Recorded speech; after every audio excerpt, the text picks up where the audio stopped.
Hello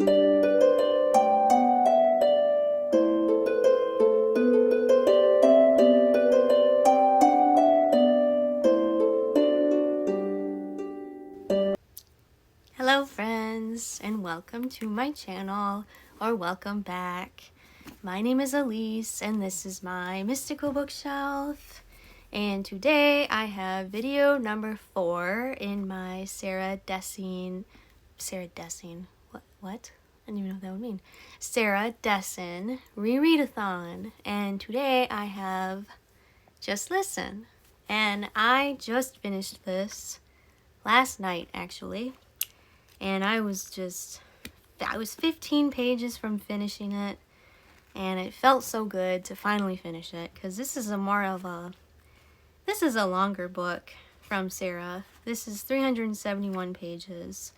I feel like most of her books are between like 250 to 400, so this is kind of on the longer end, but this was a very, very good book. I love Just Listen. I remember reading it in high school, and I remember thinking it reminded me of Beauty and the Beast. I'm not gonna lie. Like, this is more of an opposites attract kind of thing. So it takes place in, Annabelle Green is in high school, so she's 17. So she's in the character line of, she's a junior, she's still in high school, she's not graduating high school yet, not for another year. And she is a model. She's a teenage model. And she does these little, like, gigs for, like, department store places, like commercials and calendar shoots and just really simple modeling stuff like that. Nothing, like, crazy, not like Victoria's Secret or like Vogue magazine or something weird like that. It's more like small town girl modeling, I would say. But yeah, so she's a really popular model, and she's very pretty, she's beautiful, she's like the beauty in this coupling. She is intertwined with Owen Armstrong, and Owen definitely reminds me of the Beast because he kind of has a hot temper, and he has had to go to anger management because he got into a fight at school and he like beat someone to a pulp, and I don't remember why he beat them up. I think he might have had a good reason, because Owen is actually a really nice guy. He just has an anger problem, and that's kind of how it is with Beauty and the Beast too. Like, the Beast is really nice, he's a very kind person, it's just he's very misunderstood. And that's how it feels in this book, and Annabelle is the one person who really understands him. And her name's Annabelle. It kind of ties in with Belle and the Beast, because yeah, Annabelle. And I love the character arc and the story. It's a very relatable story, even though Annabelle is like a model. It's very relatable to like how someone is seen as perfect, but they aren't really perfect. And Annabelle's story is also punctuated by her sisters. She has 2 sisters, Kirsten and Whitney, and Whitney is the one who is going through a hard time in the book, mainly. Her story is sort of parallel with Annabelle's story. So Whitney has an eating disorder, and she has to go to rehab for that eating disorder. And then she comes back like a quarter of the way through, and we learn about how bad the eating disorder was from Annabelle.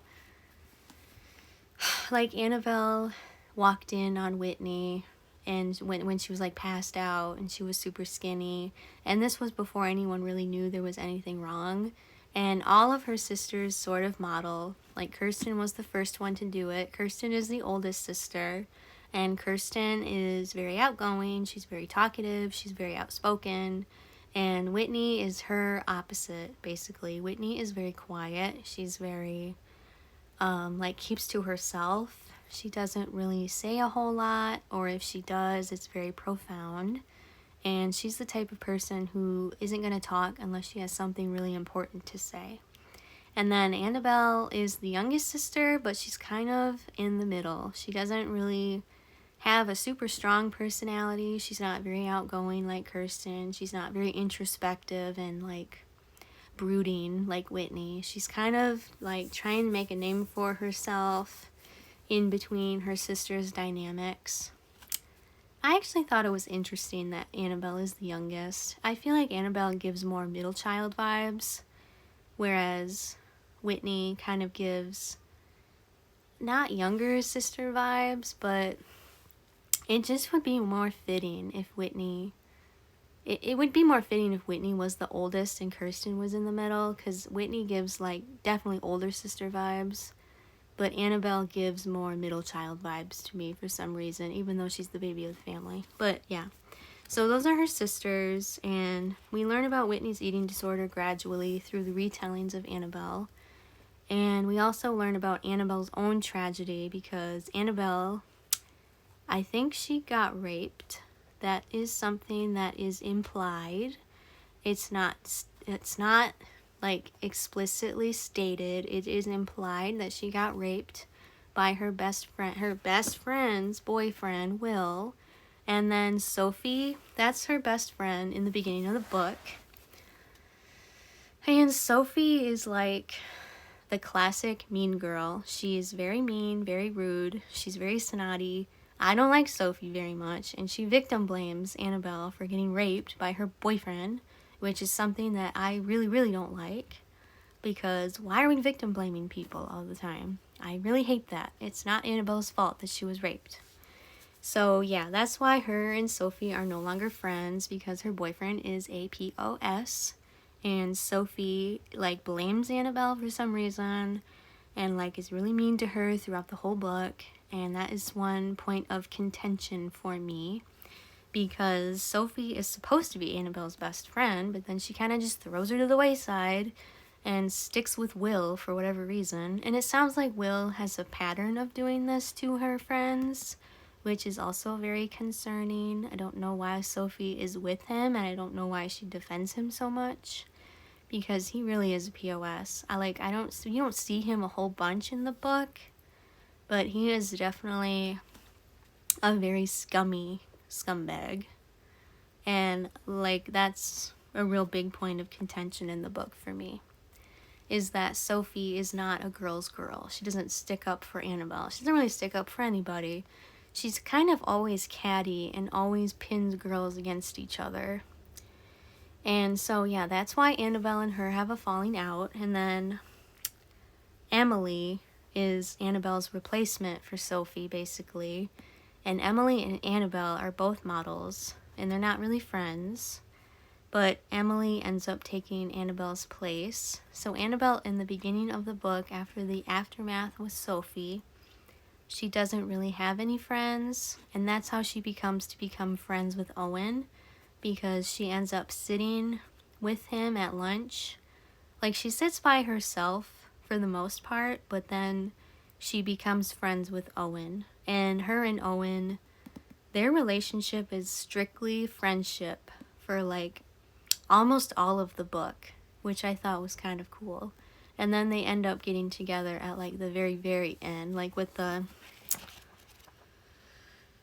15 pages left, they end up like realizing that they like each other as more than friends and become boyfriend and girlfriend. But for the whole part of the story, mainly, they are strictly just friends.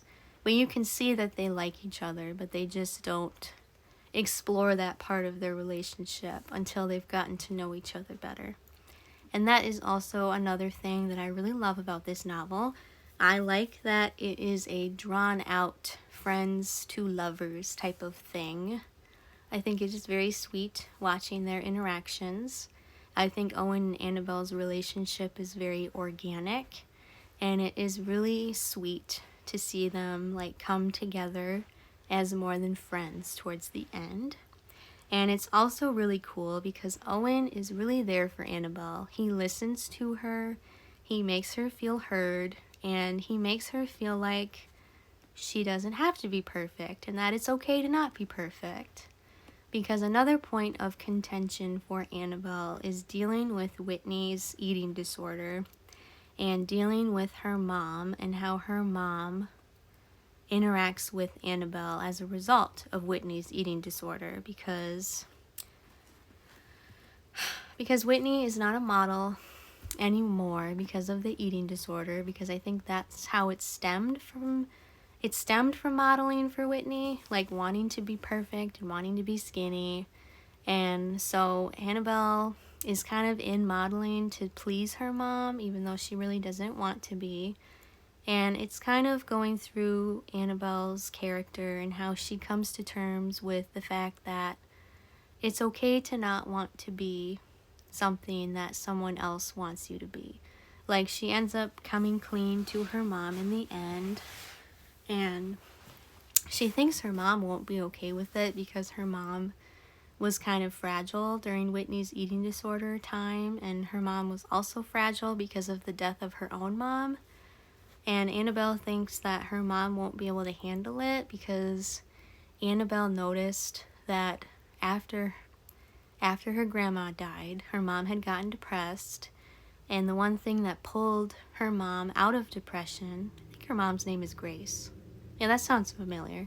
The one thing that pulled Grace out of her depression was the fact that Annabelle was a model and that she could help her daughter navigate that world and be involved in some way and do scheduling and all that stuff for her daughter. So that's the main reason why Annabelle stayed doing it, because she wanted to help her mom not feel depressed and not feel like she didn't have anything to work towards. So that was another main point in Annabelle's character.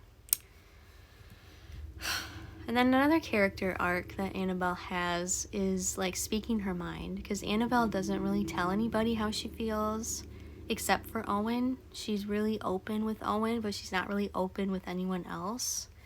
And I thought that was also really interesting to see in her character, because Owen helps her open up and become more herself, become her true self, and not just say that she's fine when she's really not fine. Because one thing with Annabelle is she doesn't tell anyone that she was raped by Will. She doesn't talk about it with anyone. She didn't even tell Owen until the very end of the book, basically. So Annabelle had to hold this in throughout the whole story. And that was very heartbreaking to me, because Annabelle was basically very isolated and she felt really alone and she felt like nobody was there for her. And I am in the camp that if something like that happens to you, you should definitely feel like you should feel safe to tell someone about it, because what happened to Annabelle was not right. And I think, and anyone in her life, I think they would have understood if she had talked to them about it, because her parents are very understanding. They're not, this is another Sarah Dessen novel where her mom and dad are very normal. And her mom is very normal, even though she seems fragile emotionally. She's not controlling. She trusts Annabelle. She's a very normal mom. And I think if Annabelle would have opened up to her mom, I think her mom would have understood, because in the end, she does end up telling her family everything, and they do understand. And I think that's something that a lot of people have to come to terms with, is that when something bad happens to you, you shouldn't feel afraid to tell someone about it, because most likely they are going to understand and they are going to want to help you, because if they really truly care about you, they don't want you to feel that way.